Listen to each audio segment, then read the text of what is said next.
Yang on the 538 podcast. I don't know if you saw this.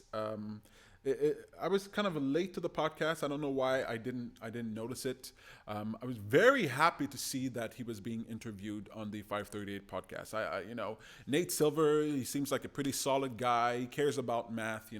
I wanted to hear his perspective on this. I wanted to hear what he would say about Andrew Yang, what he would say to Andrew Yang, the questions he would ask, and it wasn't disappointing. I mean, they didn't go as far as I wanted to go, and they met up with him in an airport. They ran into Andrew Yang at the airport, so I can't really hold anything against the interview. I don't know how well prepared he could have been for an impromptu interview with Andrew Yang, but I thought it was solid.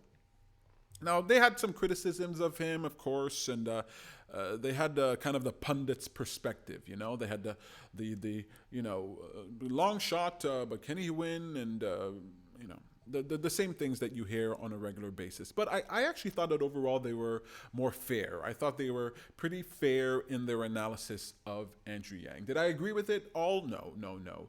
I think they have this sort of bubble perspective. They're inside that establishment. They look at the world through that lens, and through that lens, of course, Andrew Yang is a total long shot. Through that lens, of course, Andrew Yang is not likely to make it. But I thought they were fair given that context. Given that perspective, I thought, look, Nate Silver, he said that Yang is the new Trump.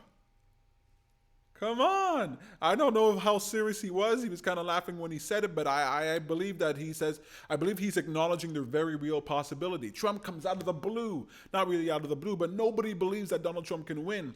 And he taps into a vein. He taps into something that the American population really wanted. And to call Yang the new Trump, I think, come on, Trump fears Yang. He's got to hear those footsteps coming up behind him, right? Come on.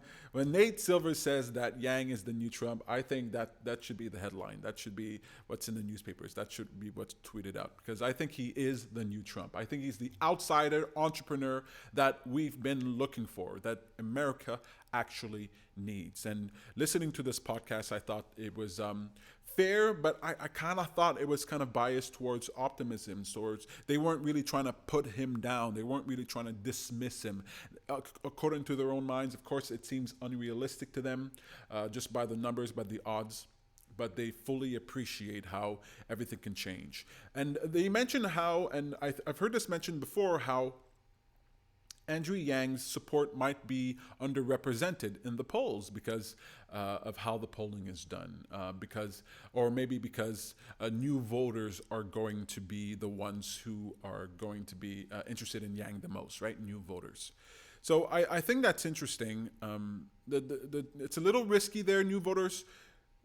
In the general election, I think Andrew Yang would do very well against Donald Trump in the general election, right? You have all these people who are going to be engaged in the political process. But when it comes to the primaries, especially with the caucus system, it might be a little bit of a harder sell. I don't know how many new voters are in that pool, right? How many new voters are going to be engaged in that early process, right? Most people don't even pay attention until the general election. So the fact that his appeal might be underrepresented by non-voters, by people who don't typically vote, might be good in the long run if he gets past the primaries here, but it's not ideal when it comes to the primaries. So got to focus on both non-voters and voters. So the 538 podcast is pretty cool. You can find the video. It's not a video, it's an audio, but someone created a video, and you can check that out on my Facebook page, and you can watch that thing. I think it's pretty interesting. Definitely worth. I wouldn't be talking to you about it if I thought it was just ordinary run-of-the-mill. Definitely go and check that out.